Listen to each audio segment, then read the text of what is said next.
Morning, we have come together this day as one big family to joyfully and gratefully celebrate the fourth Sunday in Ordinary Time and to give Him praise and thanks for all the many graces our loving Father has bestowed on us.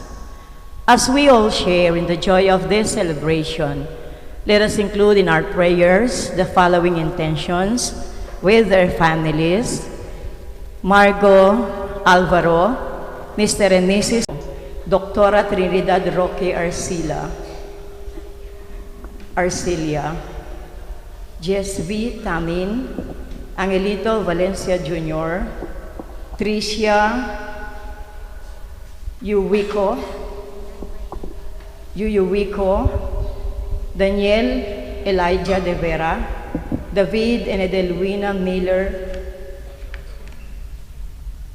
for the speedy recovery of Danilo Lim, Joy Lim, Jasmine Lim, Renato Malio, Enrique Enriquez, Beth Vitug, Dennis Vitug, Ella Vitug, JV Vitug, JR Concepcion, Melody Concepcion, Bernadette Lim, Maria Cristina Aromin, Consuelo Mendoza, Corazon Pamintuan, Elvira Ver, Joel Guanlao, Henrik Gunderson, De Guzman family, Poblete family, Edwin Vitug.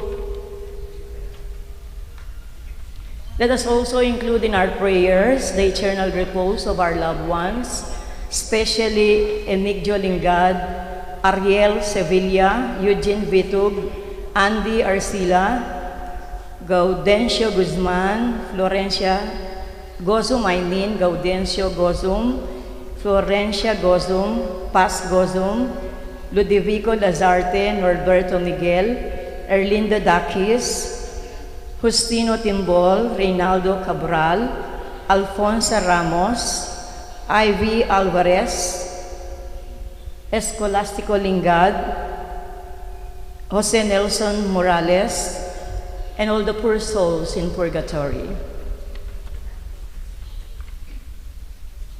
Let's all stand, please.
In the name of the Father, and of the Son, and of the Holy Spirit. Amen. The grace and peace of our Lord Jesus Christ be with you all. And with your spirit. My dear friends, to prepare ourselves to celebrate the sacred mysteries, let us now call to mind all our sins. Ano ang mga naisip mo, nasabi, nagawang pagkakamali, pati na ang kabutihang hindi nagawa? Para sa lahat ng mga ito, I confess to Almighty God and to you, my brothers and sisters, that I have sinned in my thoughts and in my words and what I have done, and in what I have failed to do, through my fault, through my grievous fault.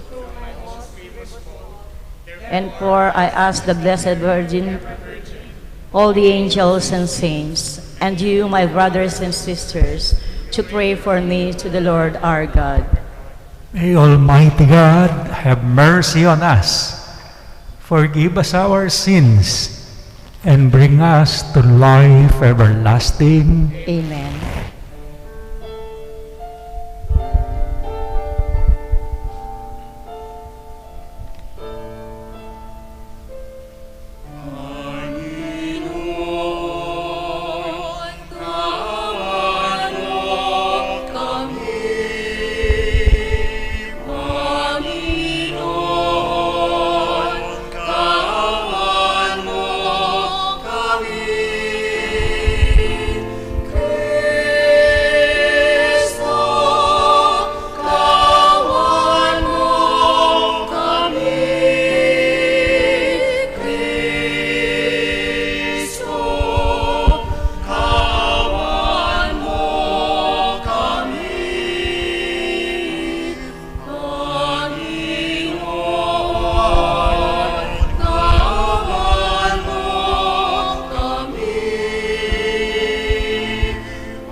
Glory to God in the highest.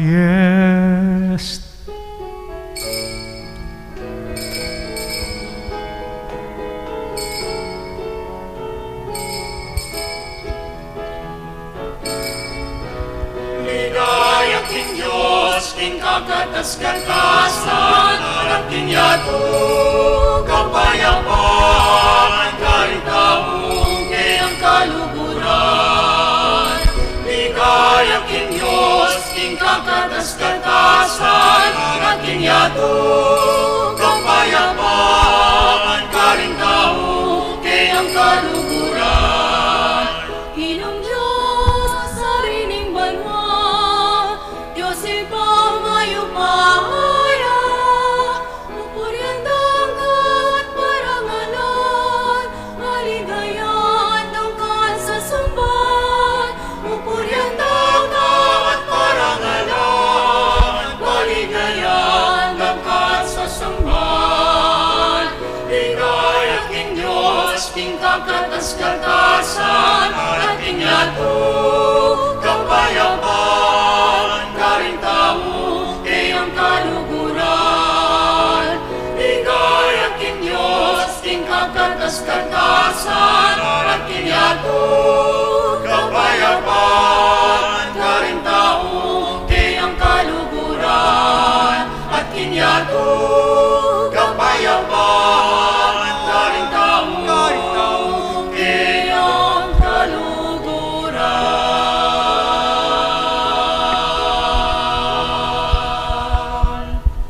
Let us pray. Lord our God, as we celebrate this consecrated life Sunday and pro-life week, help us be aware and be excited of your gift of life as you help us on our way to everlasting life through our Lord Jesus Christ, your Son, who lives and reigns with you and the Holy Spirit, one God, forever and ever. Amen.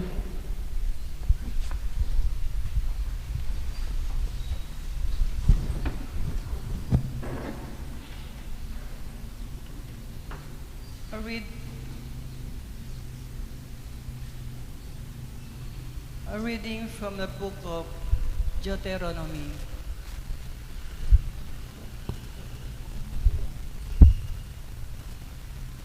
Moses spoke to people.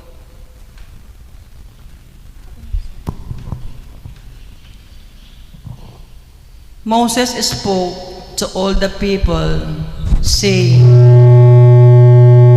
prophet like me will the Lord your God raise up for you from among your own kin.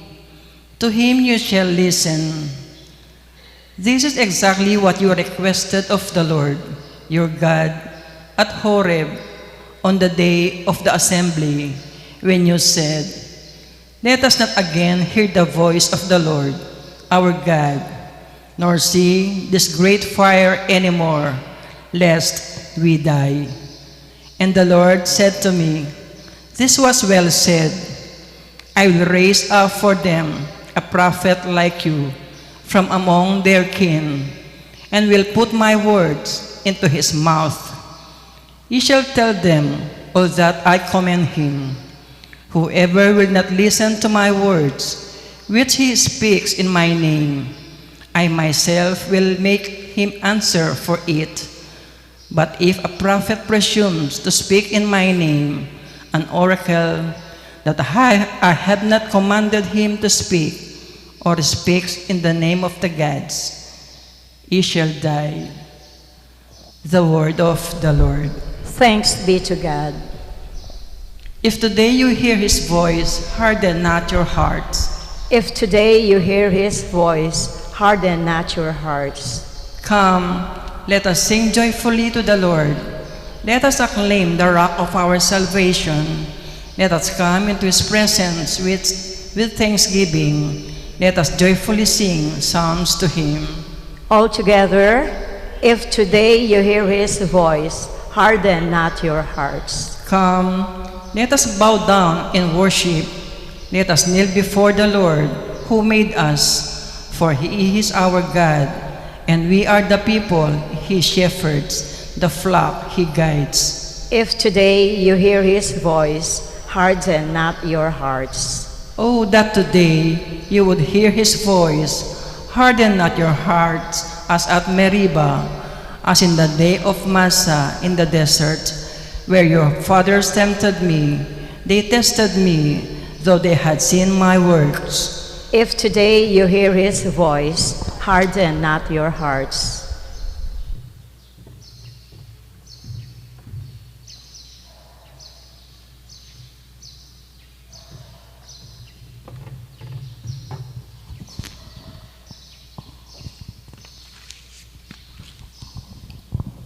A reading from the first letter of St. Paul to the Corinthians.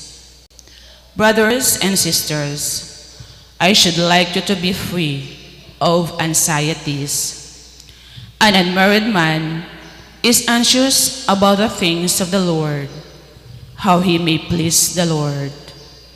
But a married man is anxious about the things of the world, how he may please his wife, and he is divided. An unmarried woman or a virgin is anxious about the things of the Lord, so that she may be holy in both body and spirit. A married woman, on the other hand, is anxious about the things of the world, how she may please her husband.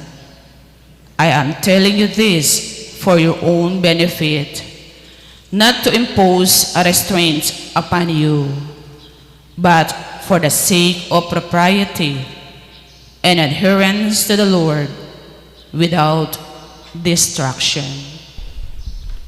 The word of the Lord. Thanks be to God. We now honor the gospel.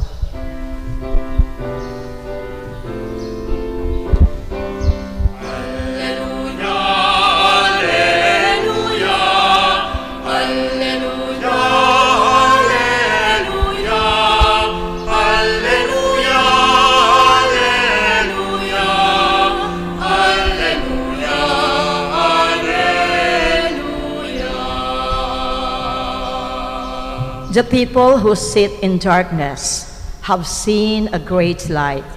On those dwelling in a land overshadowed by death, light has arisen. Alleluia, alleluia, alleluia,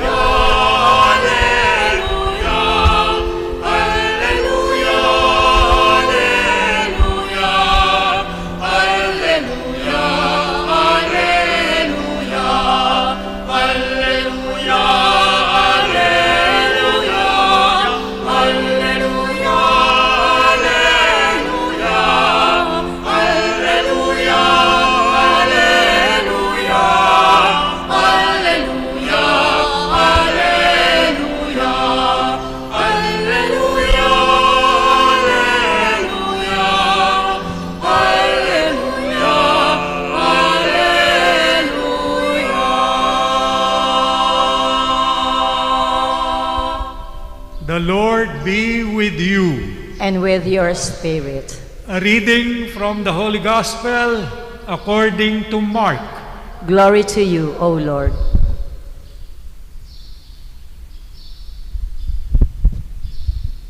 In those days, they came to Capernaum, and on the Sabbath, Jesus entered the synagogue and taught. The people were astonished, and his teaching, for he taught them as one having authority, and not as the scribes. In their synagogue was a man with an unclean spirit. He cried out, "What have you to do with us, Jesus of Nazareth? Have you come to destroy us? I know who you are, the Holy One of God." Jesus rebuked him and said, "Quiet, come out of him." The unclean spirit convulsed him, and with a loud cry came out to him. All were amazed and asked one another, "What is this? A new teaching with authority. He commands even the unclean spirits, and they obey him." His fame spread everywhere throughout the whole region of Galilee. The Gospel of the Lord. Praise to you, Lord Jesus Christ.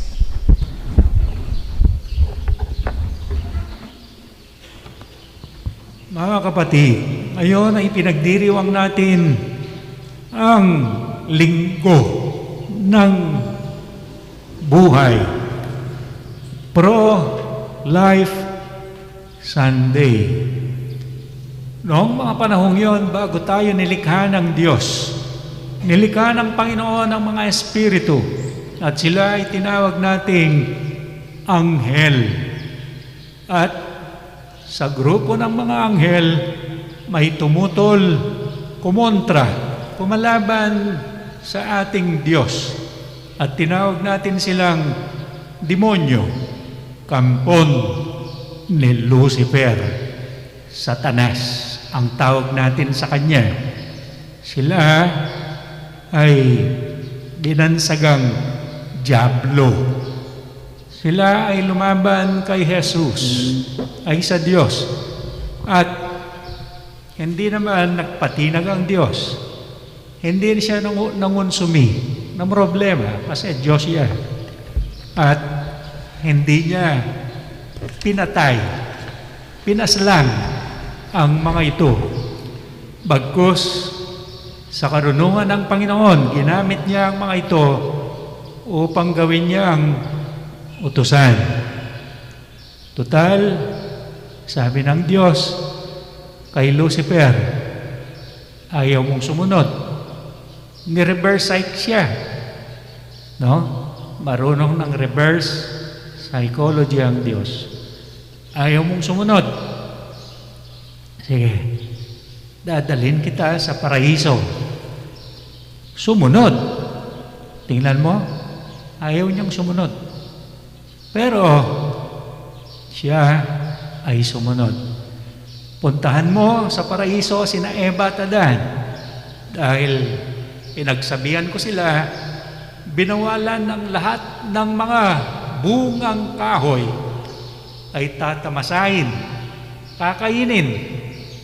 Ngunit ang isang halaman na may bunga ng karunungan sa tama at mali ay hindi nila dapat kainin. Kaya pumasok si Satanas. So siya ay utusan ng Diyos. Hindi siya kalaban ng Diyos. Walang kalaban ng Diyos. Walang sino man ang mananalo sa Diyos. Kahit kakalaban ka sa Kanya, gusto ng Diyos, mabuhay ka. Pro-life. Meron na ba tayong narinig, nabasa, na nilipol ng Diyos ang kampon ni Lucifer? Kaya may mga nagrereklamo nang dumating ang pandemya. Panginoon, ano ang ginagawa mo? Ba't hindi mo lipulin ang virus? Ba't hindi mo patayin? May virus na, may mga rapist pa, may mga manyak pa, may mga nagsasamantala pa. Patayin mo. O, hindi niya pinatay. Lalo silang lumakas. Lalo silang binuhay ng Diyos. At madalas, ang mga namatay, yung mga nangungunsimi, yung mga paghatol, sa mga nagko-complain, no? Hindi naman yung mga may sakit nating mga magulang, yung mga lolo't lolo natin na nauna na sa atin, hindi yon. Kundi sa kabalintunaan ng ating pagninilay, karanasan, minsan binabaliktad ng Diyos ang ating mga kahilingan, ang ating mga inaasahan. Kaya sa ating pagninilay, pro-life ang Diyos. Siya ang nagbibigay buhay at siya ang papatay. Hindi niya pinatay ang kampon ni Lucifer dahil sila ay gagamitin niyang utusan. So, utusan lang sila para tayo ay patatagin ng Diyos sa ating pagkatao. Anong tawag ng mga millennials? Gatatam. Yan, binabaliktad nila ang mga salita. Kagaya ng 80s, para tayo maging sakalam, malakas. Gatatam, matatag. Gayunpaman, sa ating tradisyon, sa turo ng Biblia, at sa aral ng ating mga nakatatanda, nasa kanan, bandang kanan ng anghel ng Diyos. Nasa kaliwa, ang magbibigay pagsubok sa atin. Nakaantabay naman ang mga anghel ng Diyos upang hindi sumobra o hindi umabuso ang mga demonyo sa kanilang tinanggap na pribileyo na subukan tayo. Na tingnan kung tayo ay tunay na nakakapit sa Panginoon, tunay na naniniwala, sumasampalataya sa Diyos. Sa ating unang pagbasa, sabi ng Diyos, makinig kayo sa aking sugo, sa aking propeta. Pag hindi kayo nakinig, mapapahamak kayo. Ngunit, sa aking mga sugo, sa aking mga propeta, mas grabe ang gagawin ko sa kanila. Kapag hindi sila nagsalita ayon sa aking mga sinasabi, sila ay mamamatay. Tayo po ay nabiyaan ng Diyos bilang pari, hari at propeta nang tayo bininyagan. So tayo rin po ay sugo. Paglabas natin, magiging propeta tayo.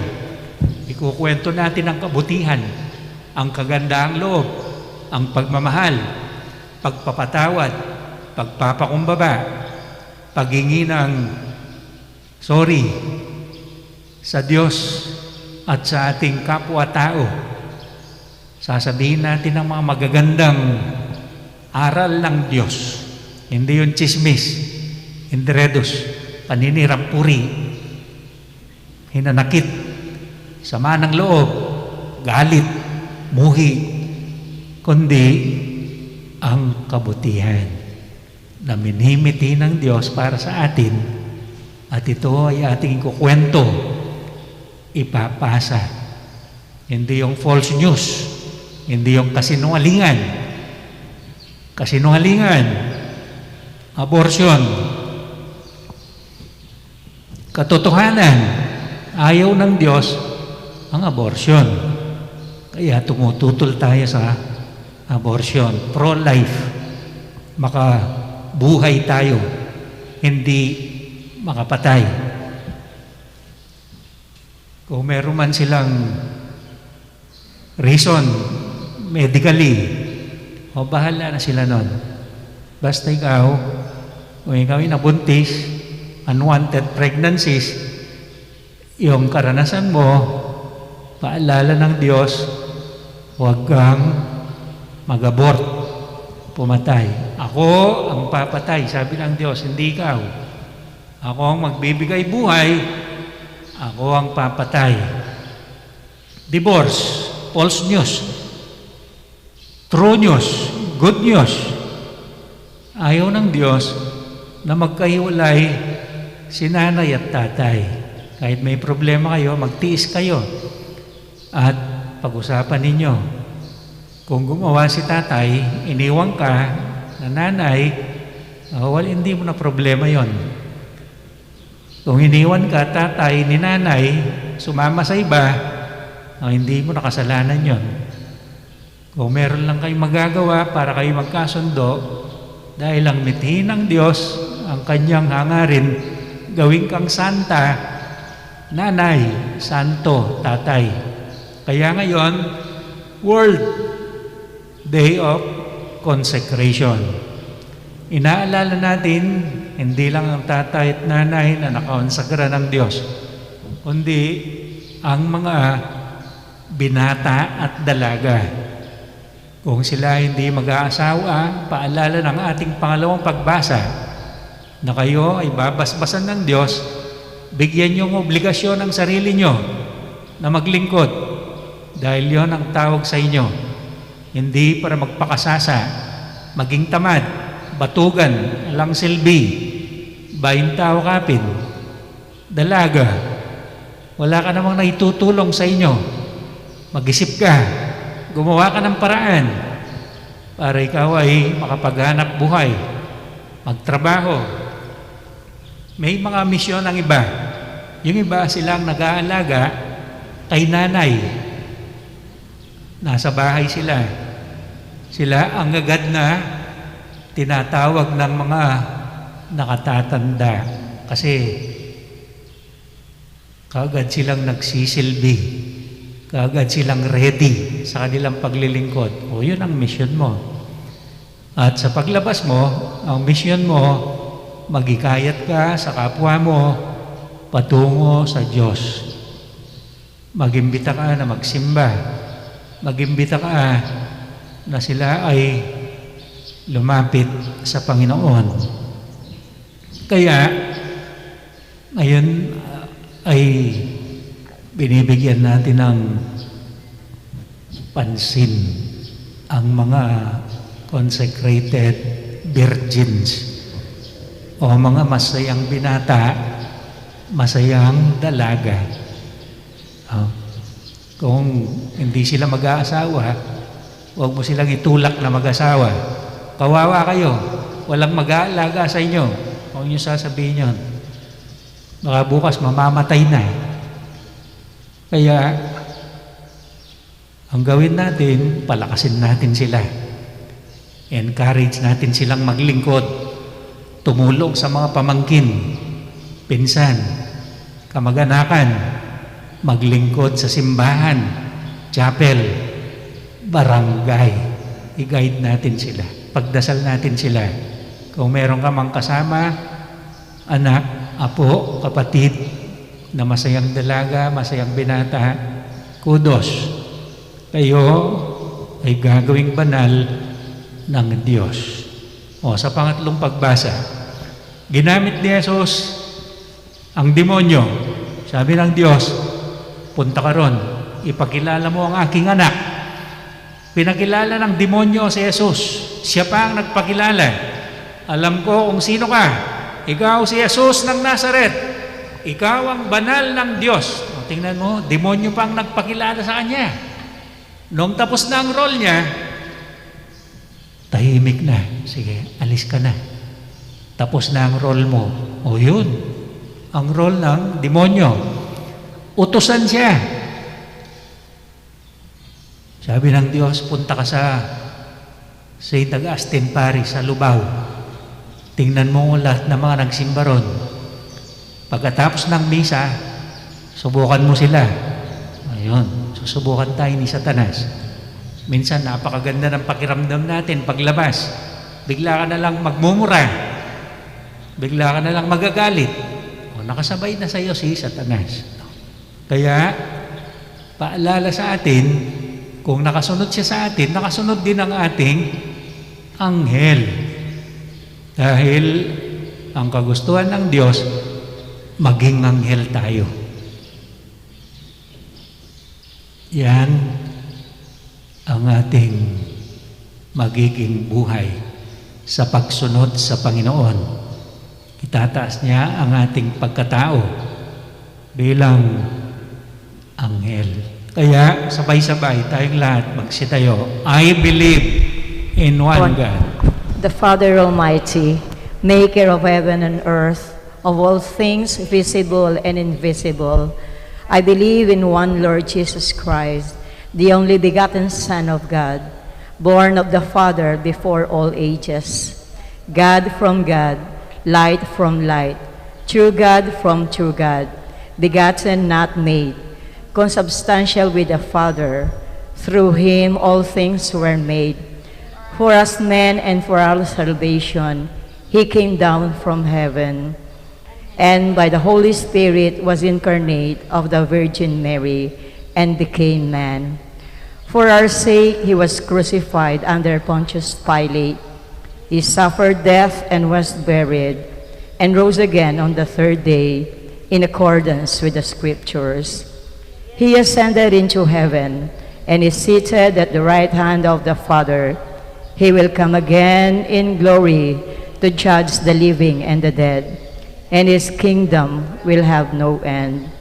I believe in the Holy Spirit, the Lord, the giver of life, who proceeds from the Father and the Son, who with the Father and the Son is adored and glorified, who has spoken through the prophets.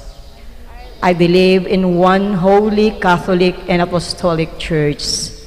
I confess one baptism for the forgiveness of sins, and I look forward to the resurrection of the dead and the life of the world to come. Amen. The Father has given us new life in Christ, who came to heal, to forgive, and to offer his life for us. With confidence we pray, Lord, heal your people. Lord, heal your people.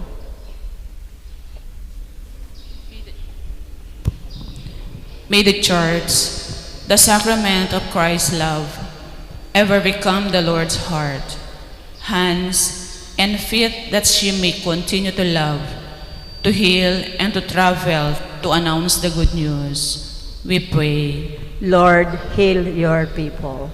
For government leaders, teachers, and other educators, media people, and social workers responsibly promote, defend, and preserve the sanctity and dignity of human life against the culture of violence and death.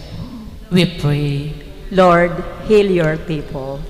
May our celebration and pro-life Sunday inspire us to hold on to the truth that all human life from the moments of conception to death is sacred, and defend the sacredness of human life, marriage, and family. We pray. Lord, heal your true disciples. May healthcare workers, through whom Christ continues to bless, heal, comfort, and lift up body and spirit, we be aware of their social calling, special calling, and perform their duties responsibly. We pray. Lord, heal your people. May consecrated persons continue on the ministry of mercy of Christ, who went about doing good and healing to all. We pray. Lord, heal your people. Let us pray for the urgent concerns of our community and our personal intentions. We pray. Lord, heal your people.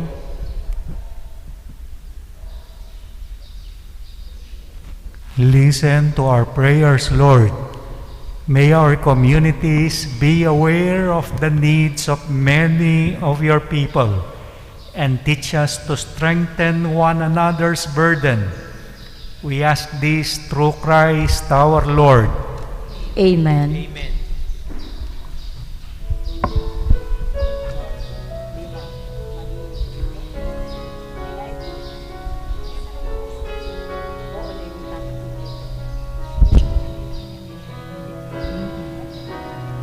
Rectify the gifts we bring to you. Bounty of the earth receive anew. Take and bless the work of our hands. Christify these gifts at your command. Sun and moon and earth and wind and Sun and moon and earth and wind and rain. Numbers contained in every All chord. in every All the toil and dreams of humankind. Lord, we bring us bread and wine. Turn the bread and wine our hearts into Turn the bread and wine our hearts into the living presence of the living presence Lord. of the Blessed and broken share with all in Blessed and need. broken share with all in Our need. hunger sacred bread will feed. Blessed and broken share with all in need. Blessed and broken share with all in Our need. hunger sacred bread will feed. Pray, brethren, that our sacrifice may be acceptable to God, the Almighty Father. May the Lord accept the sacrifice at your hands for the praise and glory of his name, for our good and the good of all his holy church. Lord our God, as we celebrate this consecrated Sunday and pro-life week, receive the gifts we offer. Make them the sacrament of our everlasting life through Christ our Lord. Amen. The Lord be with you. And with your spirit, Lift up your hearts. we lift them up to the Lord. Let us give thanks to the Lord our God. It is right and just. It is truly right and just, our duty and our salvation, always and everywhere to give you thanks, Father, most holy, through your beloved Son, Jesus Christ, your word through whom you made all things, whom you sent as our Savior and Redeemer, incarnate by the Holy Spirit and born of the Virgin, fulfilling your will and gaining for you a holy people. He stretched out his hands as he endured his passion, so as to break the bonds of death and manifest the resurrection. And so with the angels and all the saints, we declare your glory, as with one voice we sing.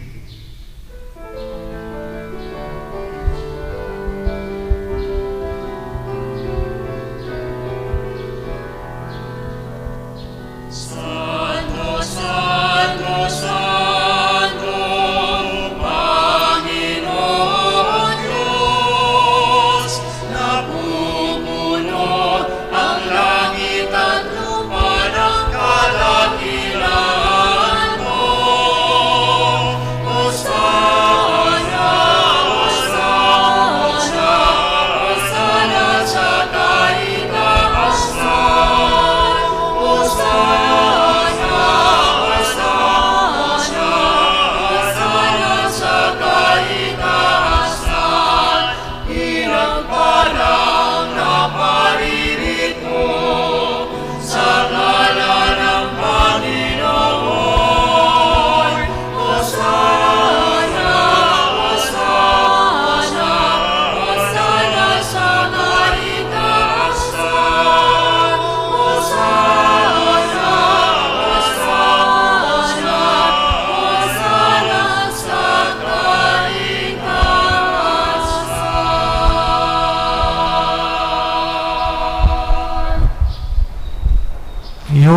indeed holy, O Lord, the fount of all holiness. Make holy, therefore, these gifts, we pray, by sending down your Spirit upon them like the dewfall, so that they may become for us the body and blood of our Lord Jesus Christ. At the time he was betrayed and entered willingly into his passion, he took bread and, giving thanks, broke it and gave it to his disciples, saying, "Take this, all of you, and eat of it, for this is my body, which will be given up for you." My Lord and my God.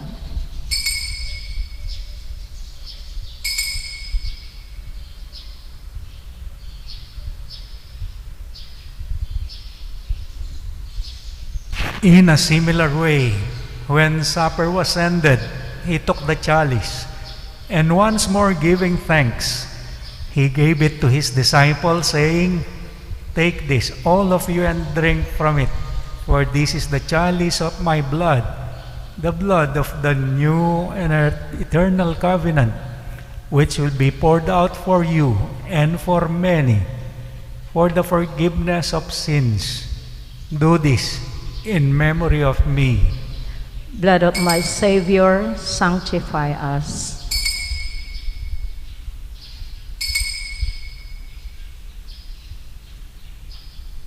The mystery of faith.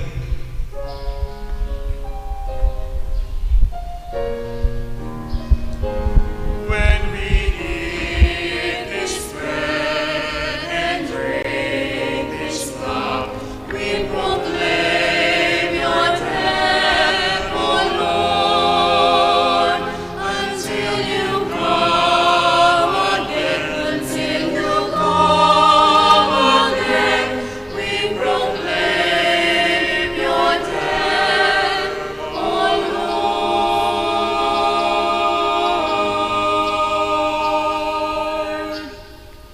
Therefore, as we celebrate the memorial of his death and resurrection, we offer you, Lord, the bread of life and the chalice of salvation, giving thanks that you have held us worthy to be in your presence and minister to you. Humbly we pray that, partaking of the body and blood of Christ, we may be gathered into one by the Holy Spirit.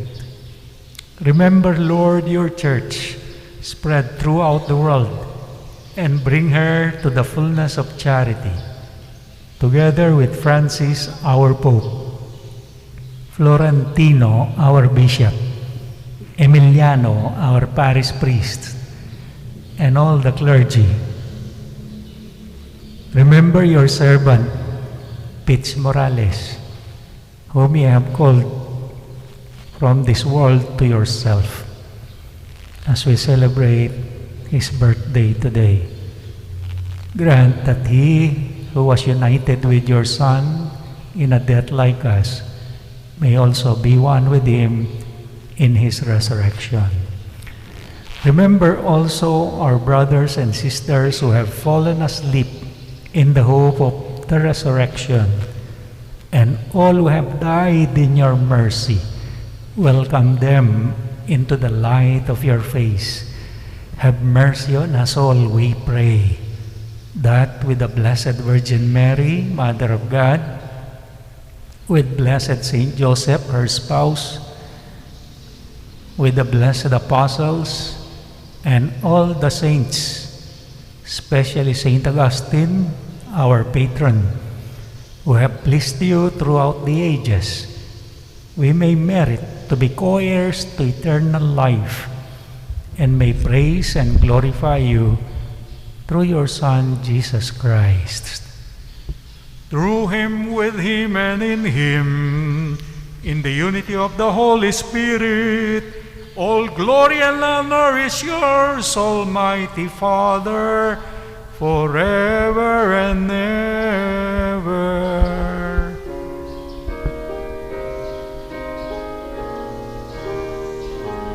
Amen, amen.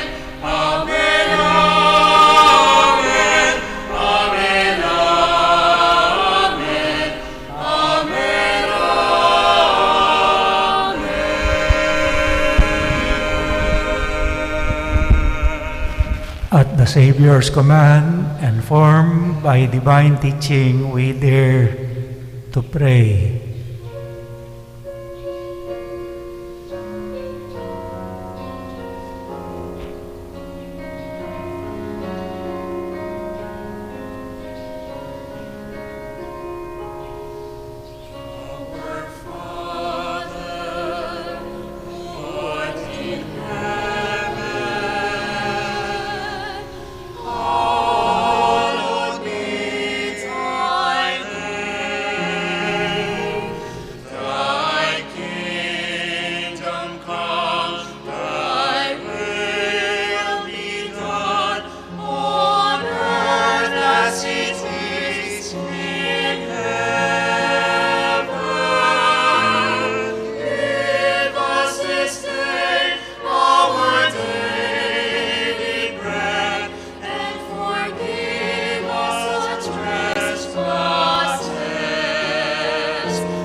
Deliver us, Lord, we pray, from every evil.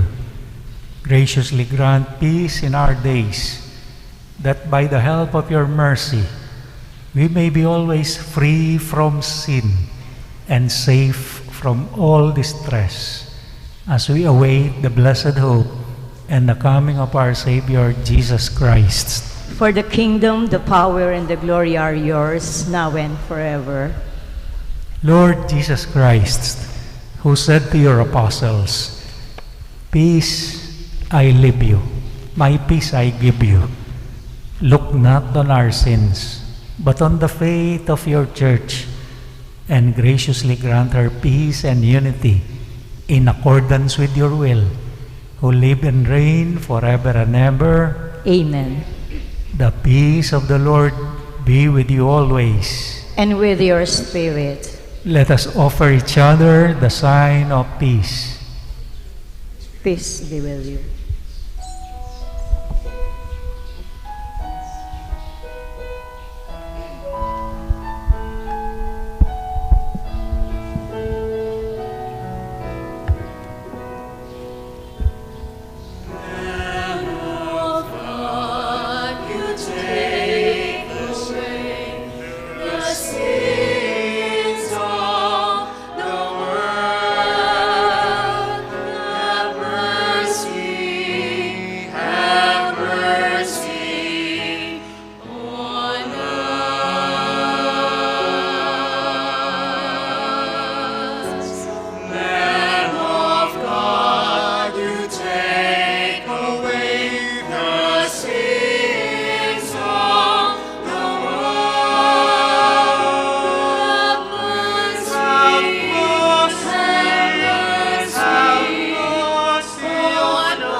My dear friends, behold Jesus, the Lamb of God who takes away all our sins.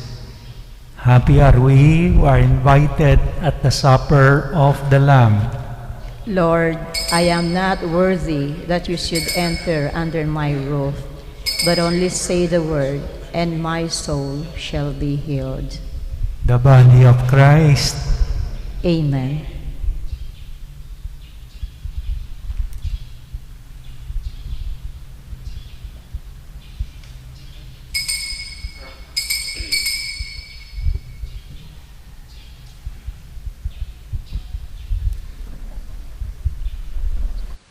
Panalangin para king pamananggap king espiritual at pamakinabang. O Jesus ko sa salpantayanan ko, king atsyuka king kabandal-banalan na sakramento, kaluguran da ka maigit king sablang bagi, at pagnasan ko yung tanggapan da ka. Dapat paulin na ningiling pinandit, era kaya tanggap king sakramento, umeka mo man espiritual kining puso ko. Kakaulan da ka balang mamawari, atsyuka kini, at pagkasanbed ng keng lupos sa ning sarili ko keka. Kaya masanay pa yung tulot kapilan man, imikawani ko keka. Amen. Are we justified? In Him alone are we saved. In Him alone is our hope. Is our hope. Is our strength. Without His love, are we justified? In Him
Let us pray.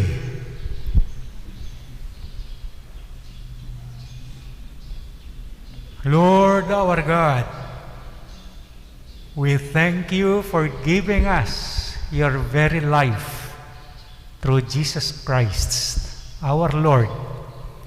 You have consecrated us as your prophets and angels here on earth in order to share the very life of your Son to others, through the same Jesus Christ, your Son, who lives and reigns with you and the Holy Spirit, one God, forever and ever. Amen. Let us pray the Oratio Imperata against COVID-19. God our Father, we come to you in our need to ask your protection against the COVID-19 that has claimed lives and has affected many. We pray for your grace for the people tasked with studying the nature and cause of this virus and its disease and of stemming the tide of its transmission. Guide the hands and minds of medical experts that they may minister to the sick with competence and compassion, and of those governments and private agencies that must find cure and solution to this pandemic. We pray for those affected. May they be restored to health soon. Grant us the grace to work for the good of all and to help those in need. Grant this through our Lord Jesus Christ, your Son, who lives and reigns with you in the unity of the Holy Spirit, God forever and ever. Amen. We fly to your protection, O Holy Mother of God. Do not despise our petition in our necessities, but deliver us from all dangers, O glorious and blessed Virgin. Santo Cristo del Perdón, Have mercy on us. Virgen de los Remedios, Pray for us. Saint Joseph, Pray for us. Saint Raphael the Archangel, Pray for us. Saint Roch, Pray for us. Saint Lorenzo Ruiz, Pray for us. Saint Pedro Calensod, Pray for us. Saint Monica, and Saint Augustine. Pray for us. Announcement. Atin pong celebration ng Candelaria King, Tuesday po. 6:30 po kayo. Saint Blas.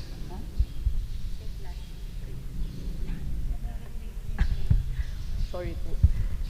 Ken pong February 3, the celebration of Saint Blas, panulo ken katamong troth, mag-bless po ken troth tamo.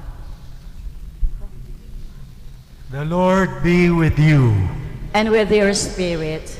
And may Almighty God bless you all, the Father, the Son, and the Holy Spirit. Amen. Go in the love and peace of our Lord Jesus Christ. Thanks be to God.